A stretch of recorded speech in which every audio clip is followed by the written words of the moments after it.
Zeptali jsme se AI, co si zjistit před výměnou baterie v iPhoneu. Otázka číslo 1. Jakou baterii servis používá? My dokážeme pracovat s originálními bateriemi i druhou výrobou. Osobně doporučuji radši druhou výrobu, na kterou používáme baterie české značky Wallfix, které jsou stejně kvalitní jako baterie originální. Mají stejnou kapacitu, stejnou kondici, stejnou životnost i stejnou výkonnost. V nastavení vám potom, pokud máte iPhone 12 mini a novější, nevyskakuje hláška neznámý díl, protože používám pouze baterie podporující konfiguraci. Otázka číslo 2. Jak dlouho výměna trvá?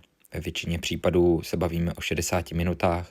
Některé starší modely zvládneme udělat i na počkání během 10 až 15 minut.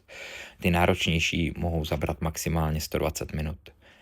Na servis není nutné se objednávat předem, přesto rezervaci doporučujeme. Získáte tak přednost před zákazníky, kteří dorazí bez objednání.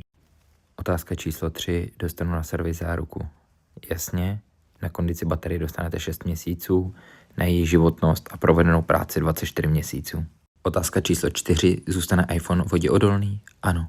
Po každé opravě vyměňujeme podlepení displeje tak, abychom zachovali maximální voděodolnost iPhone. Otázka číslo 5. Přijdu o data? Ne, nepřijdete o žádná data. Za celou naši historii se nám to nestalo.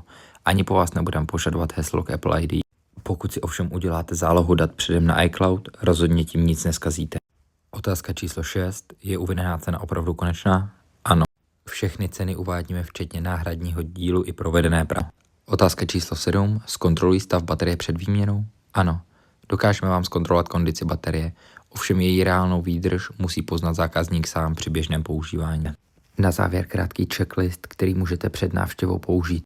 Pokud baterie ve vašem iPhoneu nevydrží tak jako dřív, obzvlášť v současné době při chladném počasí, můžete se za námi zastavit na naší kamenné prodejně tvrzený sklo.cz na Praze 5 a my se o váš iPhone dokonale postaráme.